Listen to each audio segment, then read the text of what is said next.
কথা বলবো, শুনবেন তো নাকি ইনশাআল্লাহ? কথা বলছেন না কেন? শুনবেন তো আপনারা? কে কে পালিয়ে যাবেন হাত তোলেন তো। সব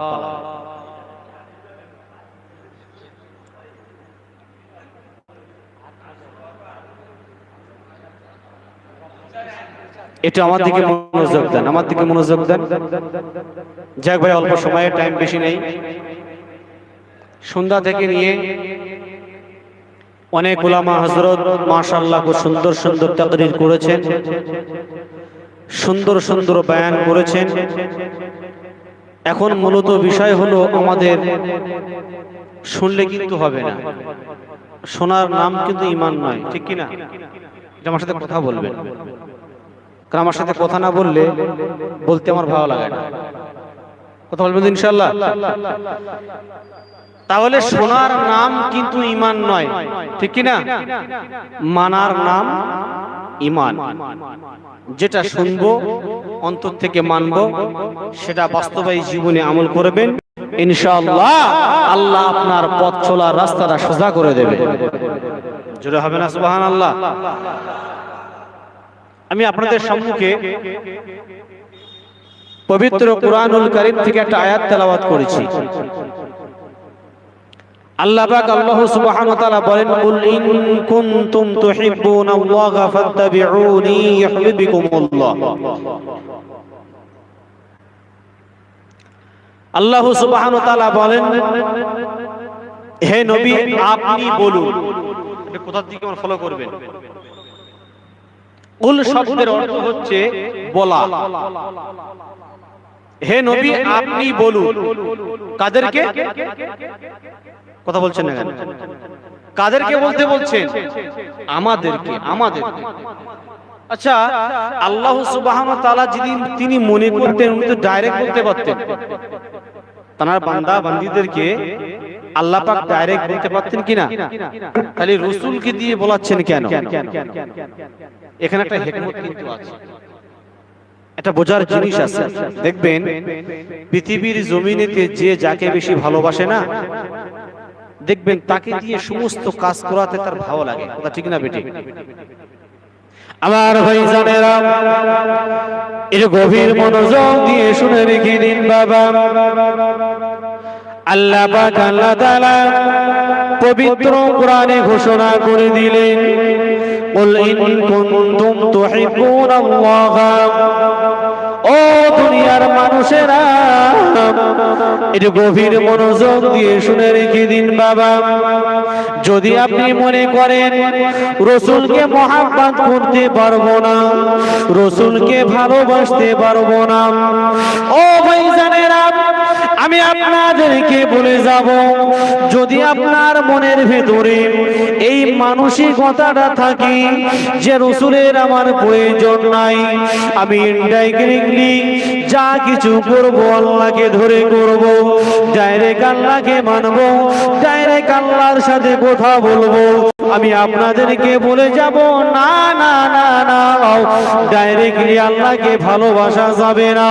কেন? পবিত্র কোরআনেতে আমার আল্লাহ পাক জানিয়ে দিলেন, কুল হে নবী আপনি বলুন, ইন কুনতুম তুহিব্বুনাল্লাহ, আমি আল্লাহ, ওরা যদি আমাকে ভালোবাসতে চায়, ওরা যদি আমাকে ভালোবেসে থাকে, ফাত্তাবিউনি, সর্বপ্রথমে জানো ওরা তোমাকে ইত্তেবা করে।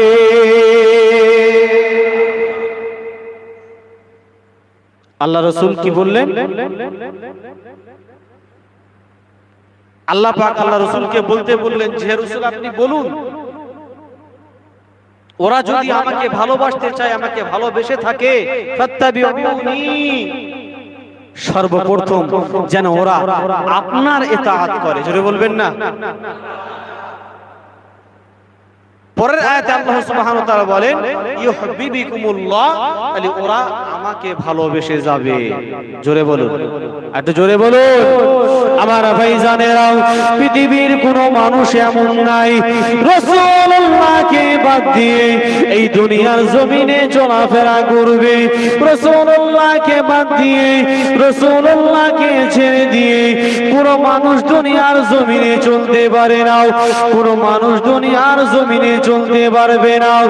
না না না, আমি সুতরাং আপনাদেরকে বোঝানোর জন্য 1 মিনিটের জন্য বলি, শোনেন। আমি ধরলাম রাসূলকে বাদ দিয়ে দিলাম, আমি বায়ান করতে পারবো? কথা বলছেন না কেন?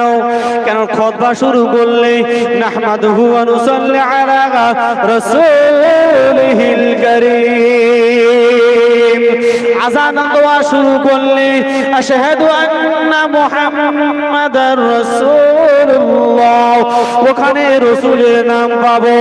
সালাম ফিরবেন আসসালামু আলাইকুম ওয়া রাহমাতুল্লাহ, ওখানে রাসূলুল্লাহর নাম পাবেন। দরুদ শরীফ তেলাওয়াত করবেন, ওখানে রাসূলুল্লাহর নাম পাবেন। আল্লাহ পাক আমার আপনার রাসূলকে এতটাই ভালোবেসেছিলেন, আমি আপনি চলতে ফিরতে যা করি না কেন রাসূলুল্লাহর আদর্শকে যদি বাদ দিয়ে দিই, ওই মানুষটা দুনিয়ার জমিনেতে একটা পা কখনো ফেলতে পারবে না, ঠিক কিনা? কখনো পারবে না। কেন? আল্লাহ রাসূল হচ্ছেন আমাদের মডেল। জোরে বলুন, আল্লাহ রাসূল হচ্ছে আমাদের আদর্শ, আল্লাহ রাসূল আমাদের পথ প্রদর্শন, আল্লাহ রাসূল আমাদের জান্নাতের পথ দেখানেওয়ালা। সেই রাসূলুল্লাহকে যদি আমি আপনি বাদ দেই, জান্নাতের সুগন্ধি পাওয়া তো দূরের কথা, জান্নাতে যাওয়া তো দূরের কথা, জান্নাতের কোনো সুগন্ধ আমরা পাবো না। কথা ঠিক না বেটি? আজকে রবিউল আউয়াল মাসের কত তারিখ বাপ? 12 তারিখ। দুটো কথা ভালো করে বুঝলেন আগে। 1 মিলাদুন নবী, নাম্বার 2 সিরাতুন নবী। মিলাদুন নবী শব্দের অর্থ হচ্ছে নবীর জন্ম। বুঝতে পেরেছেন? কথা বলছেন না কেন? জোরে বলুন। মিলাদুন নবী মানে কি? নবীর জন্ম, আমাদের নবীর জন্ম। আর সিরাতুন নবী মানে হচ্ছে আমাদের নবীর আদর্শ। এই দুটো জিনিস আশা করি আপনারা বুঝতে পেরেছেন। 1 নাম্বার মিলাদুন নবী মানে হচ্ছে রাসূলের জন্ম, আর 2 নাম্বার হচ্ছে সিরাতুন নবী অর্থাৎ নবীর আদর্শ। এবার আসেন ভালো করে শুনেন, আপনি রাসূলের ইত্তেবা করবেন কেন? আল্লাহ রাসূল সাল্লাল্লাহু তাআলা আলাইহি ওয়াসাল্লাম দুনিয়াতে যখন জন্মগ্রহণ করেছিলেন, সুমাইয়া রাদিয়াল্লাহু তাআলা আনহা এই সুসংবাদটা আবু লাহাবের কাছে নিয়ে গিয়েছিলেন যে মালিক, আপনার ভাতিজা দুনিয়ার জমিনে ভূমিষ্ঠ হয়েছে। জোরে হবে না? আরে সুমাইয়া রাদিয়াল্লাহু তাআলা আনহা ইনি কিন্তু আবু লাহাবের গোলাম ছিলেন, বাদী ছিলেন। ভালো করে বোঝার চেষ্টা করবেন একটু। আমার রাসূলুল্লাহ সাল্লাল্লাহু তাআলা আলাইহি ওয়াসাল্লাম দুনিয়ার জমিনে আসার আগে ওই জামানায় মহিলাদের কোনো সম্মান ছিল না, মহিলাদের কোনো মর্যাদা দিত না, মহিলাদের কোনো সম্মান পেত না। এমনকি আইয়ামে জাহিলিয়াতের যুগে দেখা যেত কারো ঘরে যদি 3টে সন্তান হতো, এখন যেমন বাজারে চাল, আলু, ডাল, পটল কেনা বেচা হয়, ঠিক আইয়ামে জাহিলিয়াতের যুগে মেয়ে সন্তান কেনা বেচা হতো। আমার রাসূলুল্লাহ যখন দুনিয়ার জমিনে এসেছিলেন, আল্লাহ পাক বলেছেন ওমা আরসালনাকা ইল্লা রাহমাতাল লিল আলামিন। জোরে বলি সুবহানাল্লাহ। সেই জামানায় কারো যদি 3টা মেয়ে হতো, একটা মেয়ে বাজারে তুলতো, বিক্রি করত। সেই মেয়েটা যে কিনে নেবে, সে তার ইচ্ছা মতো মাঠের কাজ বলেন, ঘরের কাজ বলেন, থালা বাসন মাজা বলেন, রান্না বান্না বলেন, যাবতীয় সব কাজ আপনি করতে পারবেন। যখন কোনো আপনি বাঁধীকে আজাদ করে দেবেন, সেই আজাদ করা বাঁধী কেউ কখনো কিনতে পারবে না। আশা করি বুঝতে পারছেন আমার ভাইজানেরাও। এবার গভীর মনোযোগ দিয়ে শুনে রেখে দিন বাবা, রাসূলুল্লাহ সাল্লাল্লাহু আলাইহি ওয়াসাল্লাম যখন দুনিয়ার জমিনেতে আম্মা জান আমিনা রাদিয়াল্লাহু তাআলা আনহার গর্ভে থেকে যখন দুনিয়াতে এসেছিলেন, এই সুসংবাদটা আবু লাহাবের বাদী সঙ্গে সঙ্গে চলে গেলেন। ও মালিক, শোনো শোনো, দুনিয়ার জমিনেতে তোমার ভাইপো এই মুহূর্তে দুনিয়াতে জন্মগ্রহণ করেছেন। ও ভাইজানেরা, আবু লাহাব খুশি হয়ে গুলে গুলবাগ হয়ে এই শাহাদাত উল্টা নাড়িয়ে নাড়িয়ে নাড়িয়ে সুয়াইবাকে বলেছিলেন, ও সুমাইয়া শোনো শোনো শোনো, আজ থেকে আমি তোমার আজাদ করে দিলাম। আমার ভাইরা কি সুসংবাদ জানিয়ে গিয়েছিল রাসূলুল্লাহ সাল্লাল্লাহু আলাইহি ওয়াসাল্লাম দুনিয়ার জমিনেতে আগমন ঘটার সাথে সাথে আমার আল্লাহ পাক বুঝিয়ে দিলেন, ওয়া মা আরসালনাকা ইল্লা রাহমাতাল লিল আলামিন। আমি আমার রাসূলুল্লাহকে গোটা জাহানের জন্য আমি আল্লাহ পাক রহমত করে পাঠিয়ে দিলাম। কেমন রহমত! এই সুসংবাদটা দেওয়ার কারণে আবু লাহাব শাহাদাত আঙুলটা নাড়িয়ে নাড়িয়ে তার বাঁধিটাকে আজাদ করে দিয়েছিলেন। জোরে বলি, এর নাম হলো মিলাদুন নবী। বুঝেছে? আচ্ছা বলেন এবার, আবু লাহাব তার বাঁধিকে আজাদ করেছিল খুশি হয়ে না নারাজ হয়ে? খুশি হয়ে। আচ্ছা, আমার তো মনে হয় ওই তৎকালীন জামানায় আবু লাহাবের মতো এত বড় দান কেউ করতে পারেনি, ঠিক কিনা? বুঝতে পারছেন কথা আমার? আমার ভাইজানেরাও ভুল আমাকে বুঝবেন না।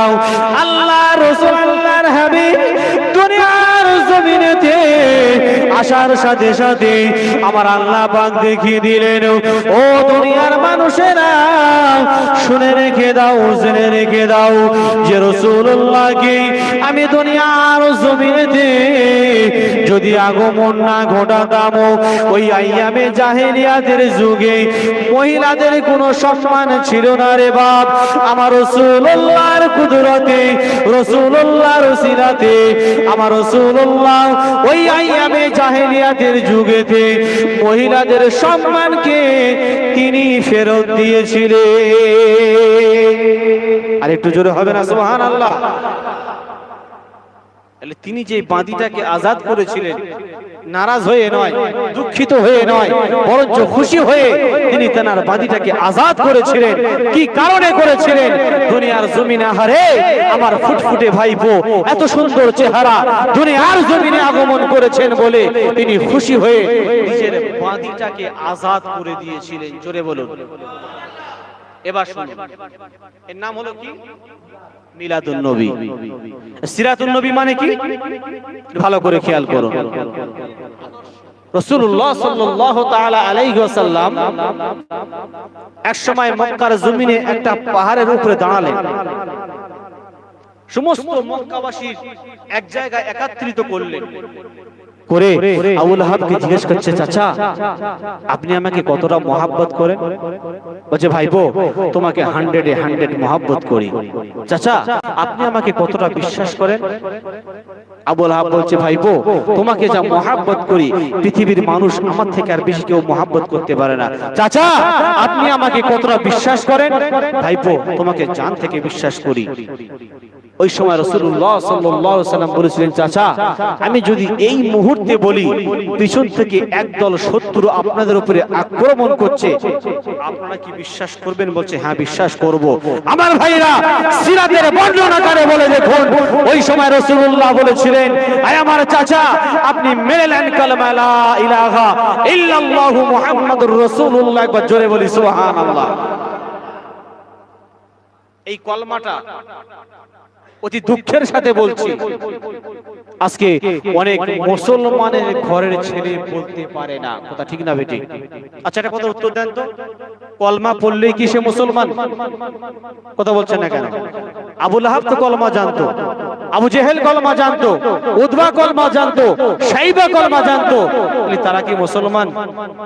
জোরে বলুন। তাহলে কলমা জানার নাম মুসলমান নয়, কলমাটাকে আপনি সহি শুদ্ধভাবে আপনাকে উচ্চারণ করতে হবে, কলমার মানে মতলব বুঝতে হবে এবং সেই কলমাটাকে অন্তর থেকে মানার নাম হলো মুসলমান। জোরে বলি।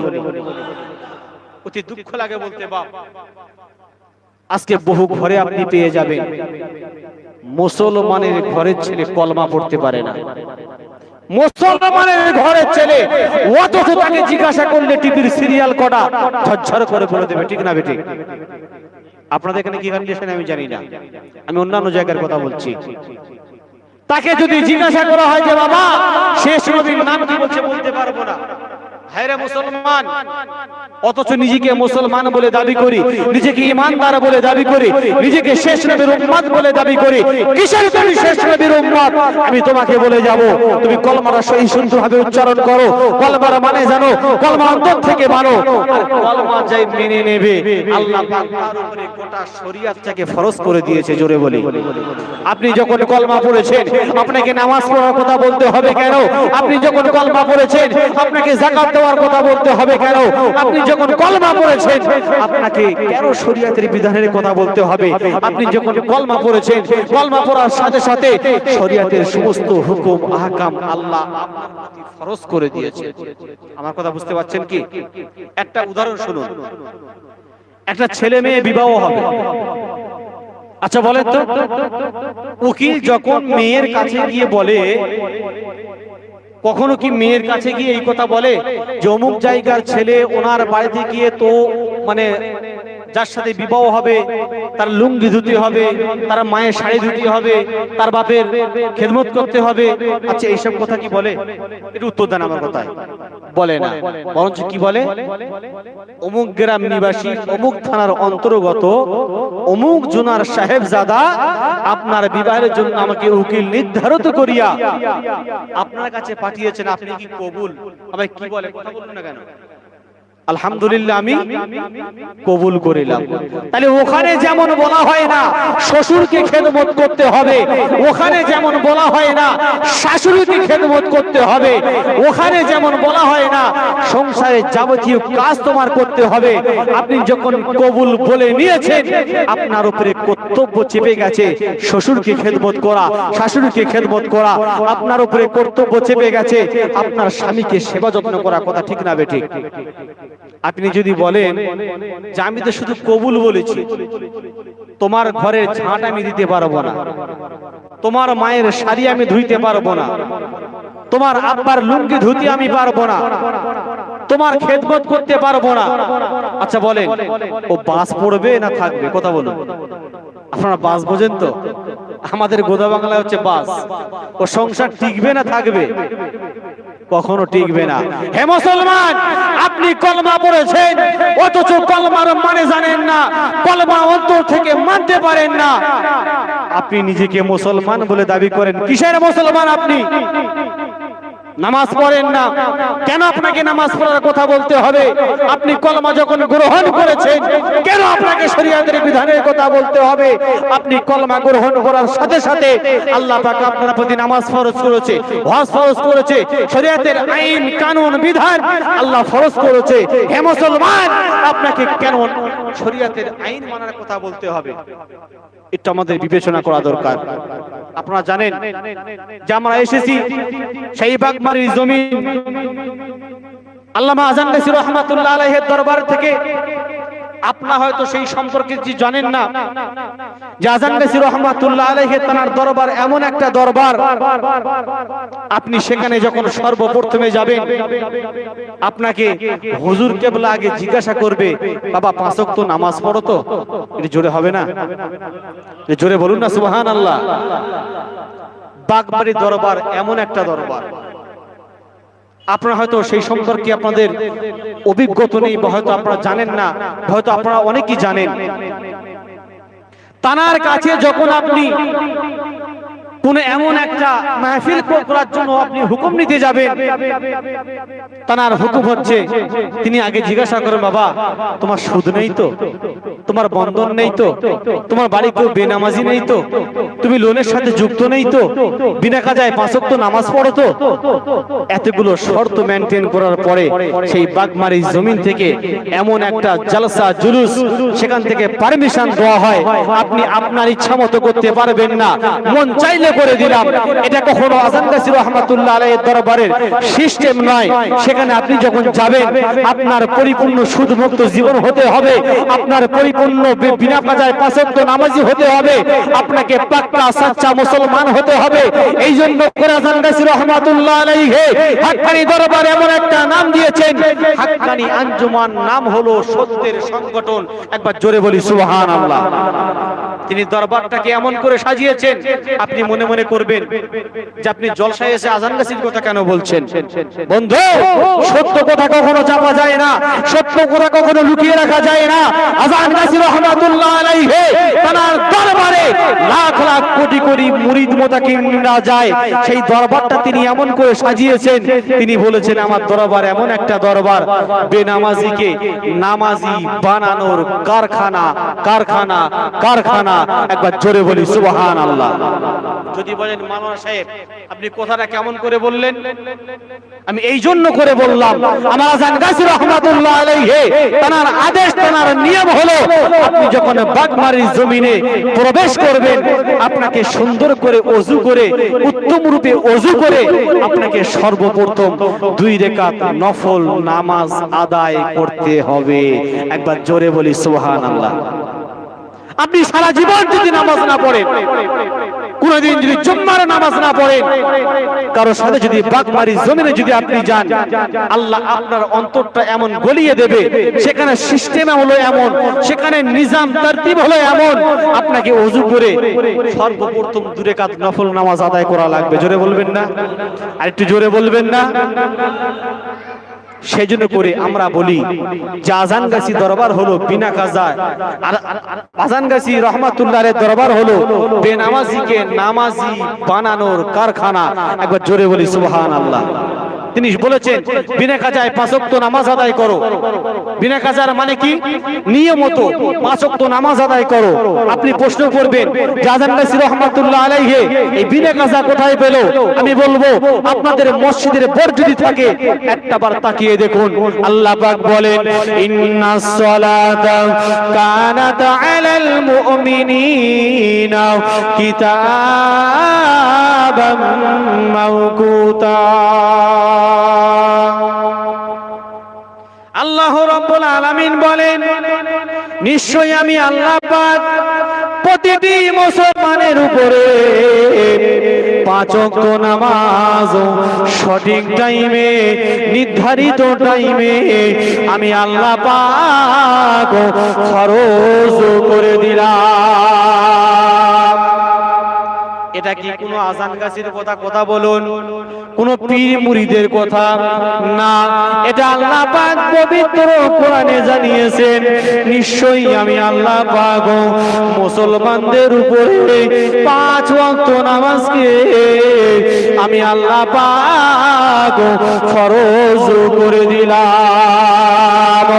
আমার আজান গাজী রহমাতুল্লাহ আলাইহি বলেন, ও দুনিয়ার মানুষেরা, তোমরা বিনা কাজায় 5 ওয়াক্ত নামাজ আদায় করো। এবার নিয়মত আর বিনা কাজাটা একটু ভালো করে বুঝুন। আল্লাহ পাক ডাক দিয়ে বলেন, হে দুনিয়ার মানুষেরা, নিয়মত নামাজ ফরজ মানে হলো এটাই, আমি যোহরের নামাজ তোমার উপরে যোহরের টাইমে ফরজ করেছি বান্দারে। ওই যোহরের নামাজটা যোহরের সময় আদায় করা লাগবে। আমার মুর্শিদ বলেন, ও আমার মুরিদ মুতাকিনেরা, বিনা কাজায় মানে হলো তোমাকেও যোহরের নামাজটা যোহরে আদায় করা লাগবে। একটু জোরে হবে না সুবহানাল্লাহ? তাহলে বিনা কাজা আর নিয়মত এর মধ্যে কোনো পার্থক্য কিছু নেই। তাহলে বিনা কাজায় 5 ওয়াক্ত নামাজ, নামাজের পরে 2-3 মিনিট সামান্য কোরআন তেলাওয়াত, হালাল রুজি, তাকওয়া। তিনি বলেছেন গোটা বিশ্বের মানুষ যদি এই 4টে জিনিস মেনে দুনিয়াতে চলতে পারে, আল্লাহ পাক যদি চায় এই মানুষটা মরার সাথে সাথে আল্লাহ পাক তার কবরটা জান্নাতের বাগান করতে দেরি করবে না। জোরে বলি, আর একটু জোরে বলি। ভাই আজকে তো আমরা নামাজ পড়ি, লোকের জমির আলটেরি অনেক আছে কিনা কথা বলেন। আজকে নামাজ পড়ি, ঘরে ঘরে বন্ধন আছে কিনা? আজকে নামাজ পড়ি, ঘরে ঘরে সুদ। আজকে নামাজ পড়ি, ঘরে ঘরে এলআইসি, বন্ধন, ইন্টারেস্ট, টাকা নিয়ে নিজেরা ভক্ষণ করছি। কোনো বাদ বিচার আমাদের কাছে নেই।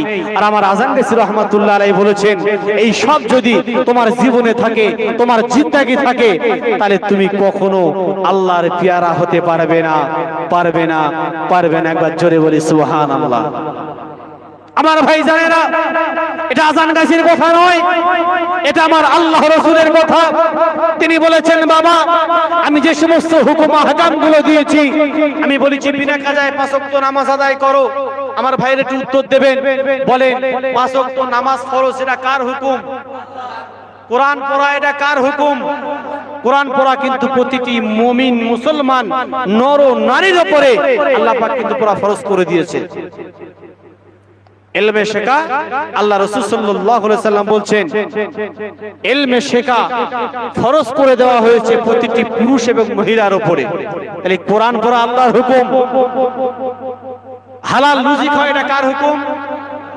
আল্লাহর হুকুম। সাধ্যমতো পরেশগারি করা অর্থাৎ তাকওয়া, আল্লাহর খৌফ, ওয়াত্তাকুল্লাহ, আল্লাহর খোদ বলছে বান্দা তুমি আমার ভয় করো, এটা কার হুকুম? আমার আজান গাছি রহমাতুল্লাহ আলাইহি তিনি এই 4টে বিষয় কঠোরভাবে তার মুরিদ মুতাকিনদেরকে শিক্ষা দিয়েছেন। বাবা তোমরা এই 4টে জিনিস মেনে চলো, আল্লাহ পাক তোমাদের দুনিয়াতে কামিয়াবির রাস্তা দেখিয়ে দেবে। আর একটু জোরে বলি। শুধু এটাই বলেননি যে আজান গাছি যারা মুরিদান হবে তারাই যদি মেনে চলে তারাই এই ভোগটা পাবে, তারাই এই ফ্যাসিলিটি পাবে না। আমার আজান গাছি রহমাতুল্লাহ আলাইহি বলেছেন, হে গোটা বিশ্বের মানুষেরা, ফুরফুরা যারা করছো ফুরফুরা করো, তাবলীগ যারা করছো তাবলীগ করো, আজান গাছি যারা করছো আজান গাছি করো। কেউ কারো দল ছেড়ে কারো দলে যাওয়ার দরকার নেই, তবে আল্লাহ এবং রাসূলের হুকুম মেনে চলো। জোরে বলবেন না? তিনি এমন একটা পীর, তিনি এমন একটা মাশায়েখ। আমি যে কথা আপনাদেরকে বলতে চাইছিলাম, তাহলে আল্লাহ রাসূল সাল্লাল্লাহু তাআলা আলাইহি ওয়াসাল্লাম যখন মক্কাবাসীদেরকে সিরাতের বর্ণনা করলেন, লা ইলাহা ইল্লাল্লাহু মুহাম্মাদুর রাসূলুল্লাহ, এক আল্লাহকে আল্লাহ বলে মেনে নাও, আমি মুহাম্মদ সাল্লাল্লাহু আলাইহি ওয়াসাল্লাম আমাকে নবী বলে মেনে নাও। আবু লাহাবের গায়ে টাস করে ফসকা পড়া শুরু হয়ে গেল। অথচ ওই আবু লাহাব রাসূলুল্লাহ সাল্লাল্লাহু তাআলা আলাইহি ওয়াসাল্লাম দুনিয়ার জমিনে যখন ভবিষ্ঠ হয়েছিল, খুশি হয়ে এখন কি করেছিলেন? নিজের বাদীটাকে আজাদ করেছিলেন। মিলাদুন নবীতে খুশি হয়েছিলেন। সিরাতুন নবীর বর্ণনা যখন করেন, আল্লাহ রাসূল যখন বলেছিলেন, হে আমার চাচা, হে মক্কা নাগরিকেরা, তোমরা এক আল্লাহকে আল্লাহ বলে মানো, আমি রাসূলুল্লাহ, আমাকে রাসূল বলে মেনে নাও, আল্লাহ তোমার জন্য সুন্দর একটা জান্নাতের মহল করে রেখেছে। একবার জোরে বলি সুবহানাল্লাহ। আমার ভাই জানেরা, আবু লাহাব শব্দের অর্থ হচ্ছে অগ্নি শিকার করনেওয়ালা। আবু লাহাব শব্দের অর্থ হচ্ছে অগ্নি শিকার করনেওয়ালা। এই কথাটা যখন শুনলেন, চেহারাটা লাল টকটক টকটকি হয়ে গেলেন। ওই সময় বলতে লাগলেন, তাব্বাতি লাকা ইয়া মুহাম্মদ, হে মুহাম্মদ তুমি ধ্বংস হয়ে যাও, হে মুহাম্মদ তুমি বরবাদ হয়ে যাও। আমার আল্লাহ আর সহ্য করতে পারলেন না। জোরে হবে না? সঙ্গে সঙ্গে কোরআনের আয়াত অবতীর্ণ করে দিলেন, তাব্বাত ইয়াদা আবি লাহাবি ওয়া তাব, হে আমার রাসূল আপনি চিন্তা করবেন না, আপনি কি করবেন? আপনি একটু ধৈর্য ধরবেন, আপনি চিন্তা করার কারণ নেই। কেন? আমি আল্লাহ আপনাকে যদি দুনিয়াতে না পাঠাতাম, আমি আল্লাহ কুল কায়নাত সৃষ্টি করতাম না। হে আমার রাসূল, আমি যদি আপনাকে দুনিয়াতে না পাঠাতাম, কুল কায়নাত সৃষ্টি করতাম না, জান্নাত বানাতাম না, জাহান্নাম বানাতাম বানাতাম না, চাঁদ নক্ষত্র তারা আমি আল্লাহ কিছুই বানাতাম না। একবার জোরে বলি সুবহানাল্লাহ। আবু লাহাব যখন বলতে লাগলো তাব্বাত লাকা ইয়া মুহাম্মদ, হে মুহাম্মদ এই জন্য কি তুমি আমাদেরকে এখানে ডেকেছো?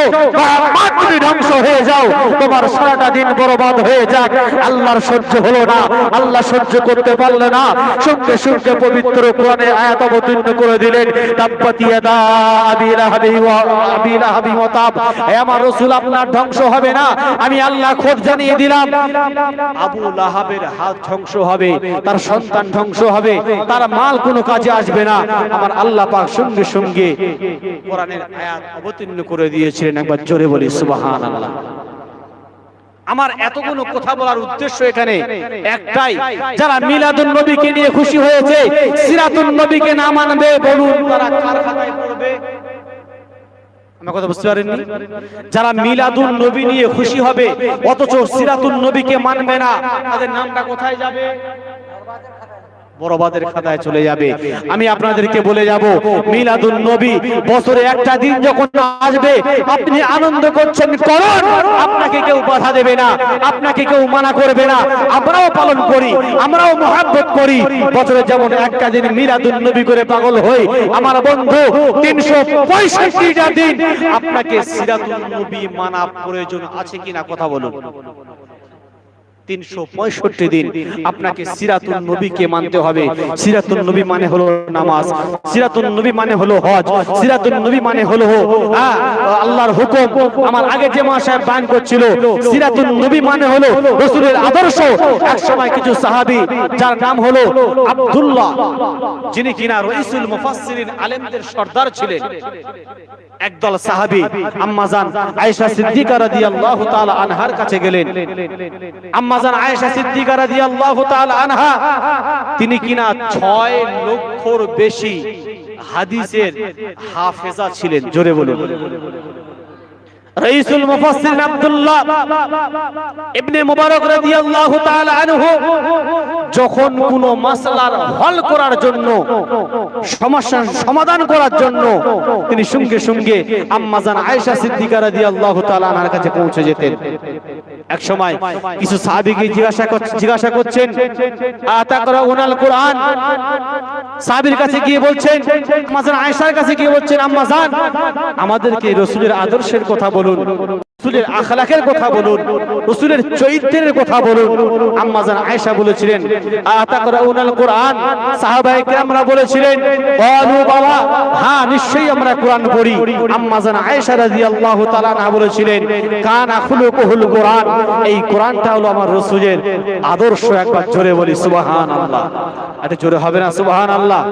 ভাই আমি আপনাদেরকে সর্বশেষ কথা বলে যাব, একটু নিজের বিবেকটায় হাত দেন,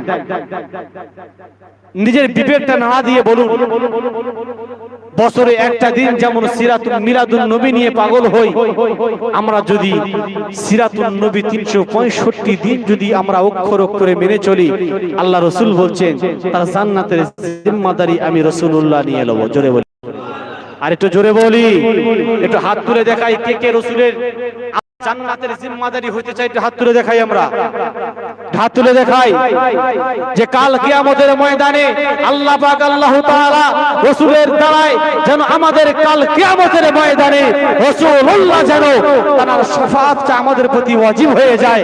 একবার জোরে বলি সুবহানাল্লাহ। তাহলে কি করতে হবে? আমাকে আপনাকে সর্বপ্রথমে 5 ওয়াক্ত নামাজ আদায় করতে হবে। করব তো ইনশাআল্লাহ? জোরে বলি ইনশাআল্লাহ।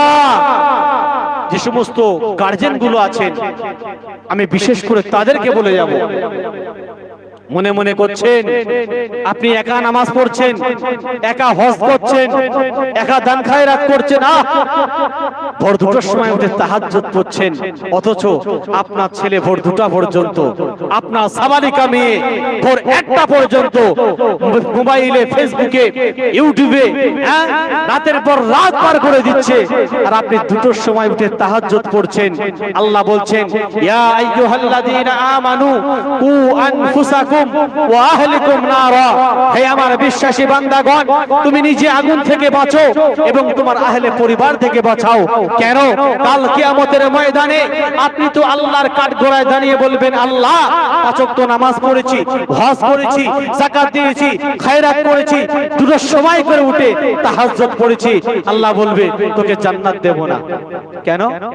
আমার সন্তান তখন আমার বিরোধিতা করবে, আমার মেয়ে তখন আমার বিরুদ্ধে দাঁড়িয়ে যাবে, আমার বিবি তখন আমার বিরুদ্ধে দাঁড়িয়ে যাবে।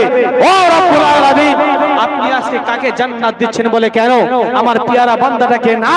আমার স্বামী অর্থাৎ মেয়ে বলবে আমার বাপ, ছেলে বলবে আমার বাপ। একদিনও আমাদের নামাজের কথা বলেনি।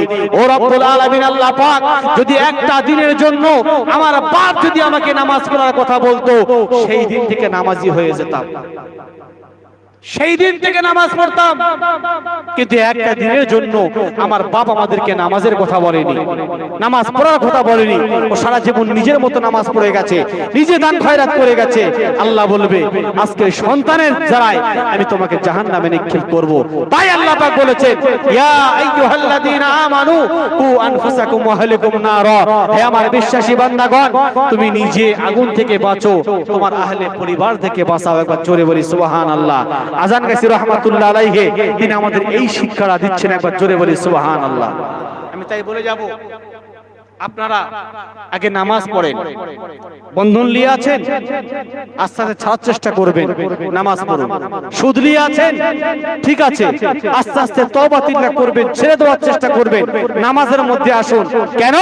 আল্লাহ পাক পবিত্র কোরআনে বলেছেন, ইন্নাস সালাতা তানহা আনিল ফাহশাই ওয়াল মুনকার, নিশ্চয়ই নামাজ এমন একটা ইবাদত মানুষের সমস্ত অশ্লীল অন্যায় কাজ থেকে এই নামাজ থেকে দূরে রেখে দেয়। একবার জোরে বলি সুবহানাল্লাহ। আবার নামাজ পড়ব তো ইনশাআল্লাহ, জোরে বলি ইনশাআল্লাহ। আল্লাহ পাক আমাদের প্রত্যেককেই বিনা কাজায় পাঁচ ওয়াক্ত নামাজ, কোরআন তেলাওয়াত, হালাল রুজি, তাকওয়া মেনে যেন আমরা চলতে পারি। আল্লাহ পাক আমাদের সকলকে সেই তৌফিক দান করেন। এবার সকলে বলি আল্লাহুম্মা আমিন, জোরে বলি আল্লাহুম্মা আমিন। ভাই আমার কথায় কি কষ্ট পেয়েছেন? কি কষ্ট পেয়েছেন? আমি হয়তো জোর গলায় বলেছি, আপনাদের ভালোর জন্য কিন্তু বলেছি। যাই হোক, যদি কেউ কষ্ট পেয়ে থাকেন, খালিস আল্লাহর রাস্তে সন্তান হিসাবে, ছেলে হিসাবে, ভাই হিসাবে আল্লাহর রাস্তে ক্ষমা করবেন। একবার উচ্চ আওয়াজে দরুদ শরীফ পড়ি, আল্লাহুম্মা সাল্লি আলা সাইয়্যিদিনা ওয়া আলা আলি। হাজারো ব্যথা বেদনার পরে গে ফিরে আসনি তুমি আপন ঘরে গে। হাজারো ব্যথা বেদনার পরে গে ফিরে আসনি তুমি আপন ঘরে গে। দিনের আলো ও তুমি ছড়িয়ে দিতে গে, দিনের আলো ও তুমি ছড়িয়ে দিতে গে। চলে গেলে মদিনায় মক্কা ছেড়ে, হে রাসূল তোমাকে ভুলি আমি কেমন করে, হে রাসূল তোমাকে ভুলি আমি কেমন করে। হাজারো ব্যথা বেদনার পরে ফিরে আসনি তুমি আপন ঘরে গে। হাজারো ব্যথা বেদনার পরে ফিরে আসনি তুমি আপন ঘরে।